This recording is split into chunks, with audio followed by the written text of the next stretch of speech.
What's going on, good people? It's Iceberg. Happy Wednesday to you. It's hump day. It's nice toasty 17 degrees here. Feels like, I think they say 7 or something like that on the little weather app. I don't know why they don't just say it is what it feels like, because, hey, that's what our body feels, so that's what it is, right? So we've got it feeling like it's less than 10 degrees. You know, nice warm day. I'm sure it's a whole lot worse in some other areas. They're probably feeling in negative temperatures right around now.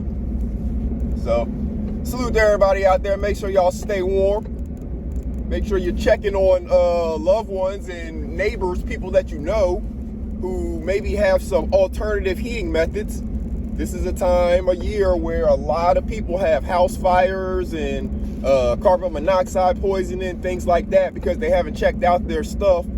Or, you know, maybe they're a little older and don't remember things as well, and they haven't had people checking on them. So make sure you're checking on your people. We don't want anybody to get gone from us over something that was very easily preventable, like having a safe, reliable heating source during these times of year where everybody needs heat. Heat is a necessity no matter what. Air conditioning, they consider a luxury, but heat is a necessity. You can't freeze to death. So make sure you're looking out for your people. Don't leave anybody hanging out there. And make sure you're looking out for yourself as well. How you doing today? Have you checked on your mental health this morning? Have you done a self-check-in? How is your mental doing? How's the outlook for some of the things you have going on? How are your goals doing? You know, over here, we don't do New Year's resolutions. We do goals. Well, we're into week 3. So how are you looking on some of your goals? Have you let some of them go? Have you changed your mind and decided that you don't want to do that anymore? It's totally fine. You don't have to explain that to anybody. But how are you doing on the goals is the question. The ones that you are interested in, the ones that you are continuing to push forward with, are you making progress? Are you having any kind of setbacks? Are you having areas where you maybe need to pull in some other resources, ask somebody for a little assistance? Be honest with yourself so you can make sure that you stay motivated to continue charging towards your goal, and don't make it harder on yourself than it has to be, because who's keeping score here?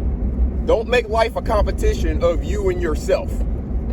Don't make things harder on yourself thinking that you're going to win something by challenging yourself to do something a different way than the way that is totally fine to get it done and be moving on to the next thing. Accomplish your goals. I'm not saying to cheat yourself, and I'm not saying to do anything that is going, illegally or anything like that, but accomplish your goals the most direct route and path possible. Don't add extra hurdles and obstacles in the way for no good reason just because you're in your own head. That's what I'm trying to get to you. So, again, how are you doing on your goals? How are you doing on the progress that you're making towards whatever it is that you set out to do, whether you started it the beginning of the year, kind of around that same time people get into the New Year's resolutions, or maybe you had something for that, but you didn't really want to stick with that, so you've changed it over the last week or two, and now you're on to something different.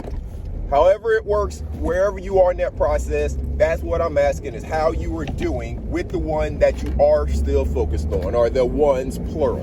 Because remember, sometimes we have weekly goals, sometimes we have monthly goals, sometimes we have quarterly goals. We may have one that's for 6 months, we may have one that's for a year, and you definitely should have some 5-year goals. 5-year outlook on life. Where do you want to be in multiple areas, financially, spiritually, maybe job situations. Maybe you want to be retired in 5 years. Look at where you're going to be 5 years from now, age-wise, and where you want to see yourself in multiple different areas of personal development and growth.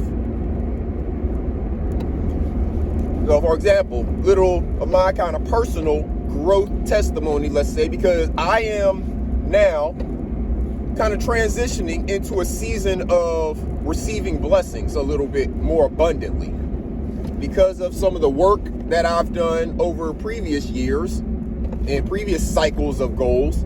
Now I'm starting to transition into a season of receiving more and more blessings and, receiving them in abundance. So, giving you like a little bit of my testimony, for example. In my 20s, and this may be very similar to a lot of other people, because this is almost the way that we're taught to come up through America, even though I believe, at the age now that there are a whole lot easier ways and ways that we can be more fruitful earlier on. But from the way that I've gone thus far in my 20s, I, used my body, of course, physically doing a lot of work through those years. I'm, learning. I'm early, young, between the early teens and 20s, between military, police officer, different things like that. So a lot of jobs that, use the physical body, and that's the time you're in kind of the prime of your life, top peak physical shape, all of that. So making money doing things that require your body to be in good shape, for example.